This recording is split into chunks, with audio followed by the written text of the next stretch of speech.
გამარჯვებათ. მე ვარ ლევან კოღუაშვილი, რეჟისორი, სცენარისტი. 3 დღის წინ ნახე არაჩვეული დოკუმენტური ფილმი სებასტიან სალგადოზე.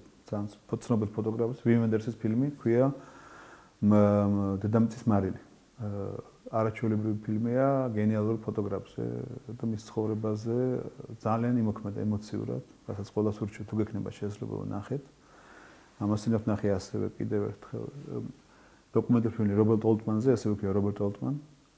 რეჟისორი მე ძალიან მიყვარს და მისი ფილმი ნეშვილი ვნახე კიდევ ბევრჯერ მაქვს ნანახი და ვფიქრობ რომ ერთ-ერთი საუკეთესო ფილმია ამერიკაზე და ერთ-ერთი საუკეთესო ფილმია მე მგონი.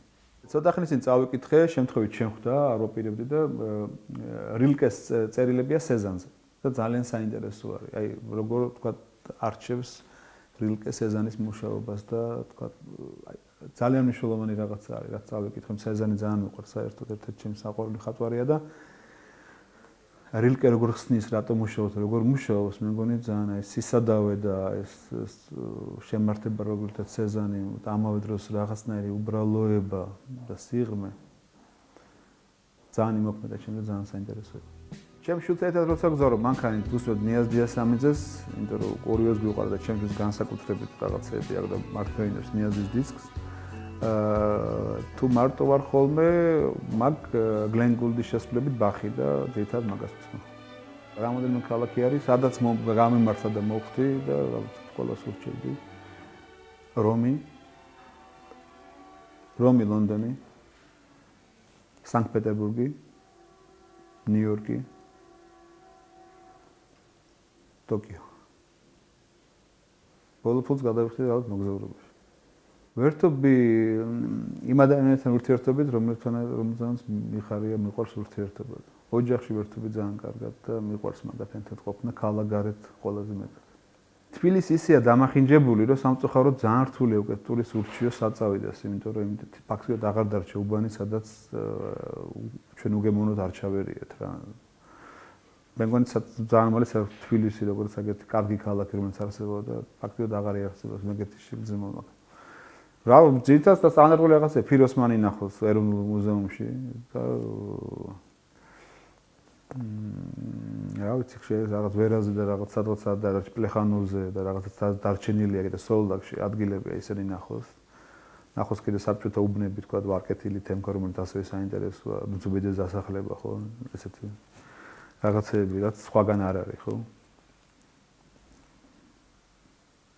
და რა ჩვენ ანჩის ხატი ნახოს რა თქმა უნდა და მეტეხზე ავიდეს და სტანდარტული რაღაცები პრინციპში და მაგრამ ყველაზე მნიშვნელოვანი წაიყვანო ისეთ ოჯახებში სადაც შემორჩენილია ეს რაღაცა კულტურა თბილისური და ქალაქური კაი გაგებით აი ის ხალხი გააცნო რომლებიც პრინციპში ქალაქს ხსნიან iPhone და ამჭირდება და ვიყენებ და რაღაცა ის გახდა ნივთი მართლა მე გამიმართლა და კარგი მასწავლებლები ყავდა და პრინციპში რეალურად რამე თუ ვიცი ამ ხელობაში, რამე თუ ვისწავლე, ადამიანებმა მასწავლეს. და მათი მადლიერი ვარ, მაგრამ ალბათ მეორე იცით რა არის, ღია უნდა იყოს, იმიტომ რომ ხანდახან შეიძლება მასწავლებელი ყავდეს, შეხვდეს რა, მაგრამ ვერ მიიღო მაინც იმისგან იცოდნა. შენთან უნდა იყოს რაღაცნაირად მზად და ღია და ურჩევდი რომ გემოვნება განევითარონ რა. გემოვნება რომ თქვა აი გარჩევა დაიწყონ, სად არის კარგი და სად არის ცუდი, სად არის ღირებული, სად არის გემოვნა. და სიღრმე იმისი რომ თქვა აი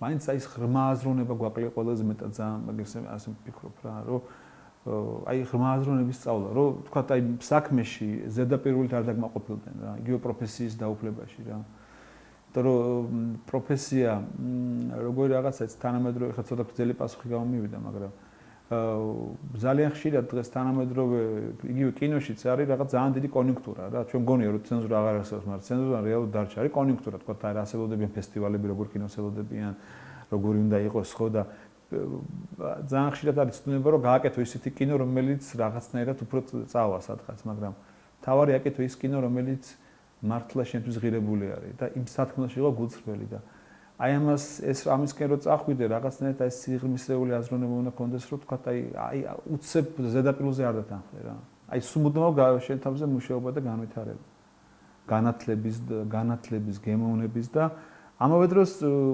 ცხოვრების ნახვა, იმიტომ რომ არ შეიძლება ხა ცხოვრება არ იცოდე და რაღაცები არ განცდილი არ ქონდეს, ხო და იმაზე ფილმი გადაიღო, ძალიან რთულია, ხო? ამიტომ რაც უფრო მეც აკრიფავ და რაც უფრო მეტი გამოსწრება გექნება ცხოვრებისეული, ხო? უფრო ადვილია და მაგრამ ამ ცხოვრებაშიც ისე უნდა იყოს, რომ რაღაცა ძალიან ადვილია მან გადაგიაროს ისე რომ ვეღარაც ადგე, მაგრამ უნდა იცხოვრო ისე რომ თან შენი საკუთარი თავი შეინარჩუნო რათა რაღაცა შენი შიგნით რაც გაკარგი რა, ის არ დაფანტო რა. მე ჩემ თავს მაგას ვონები რომ არ ვიზარმაცო რა. იმიტომ რომ ვიცი რომ თქვათ დრო ძალიან გარბის რა. აი ხვდები რომ ძალიან გარბის და ნებისმიერი დღე რომელსაც არ იყენებ, მე აი ვეღარ იბრუნებ იმას რა. აი დროს გავფრთხილენ რა. და ჩვენ საქართველოში მაინც ეს მომენტი არის რაღაცა ისეთ ძალიან თავისუფალი დამოკიდებული დროის მიმართ რა. არ ვიყენებ დროს ისე როგორც საჭიროა. რაც უფრო დაკავებული ხარ, უფრო მეც ასწრებ რა. ანუ რაღაცა აი არ ვიზარმაცო და დრო გამოვიყენებ.